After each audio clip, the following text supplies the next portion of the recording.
Goeienaand. Psalm 121, 'n reispsalm.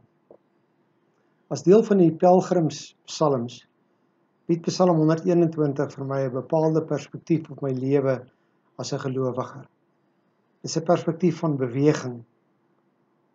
Hierdie psalms is gesing tydens die jaarlikse optrek van die volk Israel na die 3 groot feeste in Jerusalem. Psalm 121 het in ons huis 'n reispsalm geword. Voordat iemand vir 'n tyd uit die huis is, of toe die kinders die huis verlaat het ons altyd na hierdie psalm gegryp. Dis inderdaad 'n mooi voorbeeld van 'n reispsalm. Dis 'n psalm vir die pad, psalm vol beweging. Die digter kyk na die pad voor hom. Sy voet gaan op 'n pad wat hom dalk kan laat struikel. Hy sien die skaduwee wat in die oop son aan sy regterkant gegooi word. Hy trek bedags en hy trek snags. Hy gaan in en hy gaan uit. En beweging hou risiko's in. Jy moet opkyk na die berge wat jy moet oor. Daar is die moontlikheid dat jou voet kan struikel, dat die son bedags jou kan steek en dat die maan jou in die nag kan kwaad doen.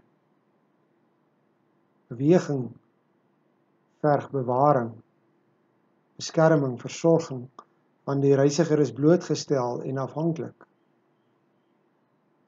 Hierdie reispad is vir die gelowige egter nie sommer maar net 'n reispad nie. Dis 'n pad met 'n einddoel. Dis 'n pad wat lei na die tempel van die Here toe. 'n Reis na die teenwoordigheid van die Here toe. Pelgrimsreise was dus reise van aanbidding na aanbidding toe. Hierdie reise is elke jaar 3 keer weer en weer onderneem. Elke keer van vooraf en tog elke keer na dieselfde plek toe, Jerusalem toe, tempel toe, na die teenwoordigheid van die Here toe. Dit is dus 'n reislied wat sing van 'n trekpad saam met die Here. Sy naam word 5 keer in die psalm gebruik en dit is terselfdertyd 'n reislied wat sing van die tog na die Here toe. So is die lewe vir elke gelowige vandag nog 'n pelgrimstog. 'n Tog op pad na die Here toe. Elke dag gaan ek op hierdie reispad.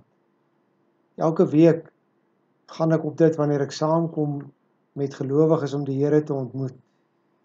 En elke jaar gaan ek deur die geloofsritmes van Kersfees, Paasfees, Opstandingsfees, Hemelvaart, herdenking van die uitstorting van die Heilige Gees.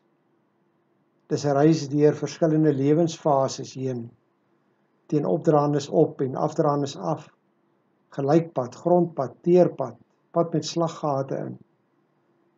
Dis weer en weer, en tog is dit 'n pad na die ontmoeting na die Here toe. 'n Reis wat hier op aarde nooit ophou nie. Ons durf nie op hierdie reis stil staan en stagneer nie. Dis ons eerste geneigtheid om te stop en om in die veiligheid van ons waar ons is te bly, om te leef asof ons reeds gearriveer het. Nee, my voet moet aan die beweeg bly. Ek moet 'n tree gee, nog 'n tree gee, nog een. Ek moet in die dag en die nag op die pad gaan. Ek moet aanhou, ek moet groei in kennis, in liefde en heiligmaking. Ek moet aanhou om saam met die Here na die Here toe te reis. Omdat die einde van die reis in Christus gewaarborg is dit 'n reis waarop ek nie moedeloos hoef te word nie. Ek weet waarheen ek op pad is. Ek weet dat die einde nader kom.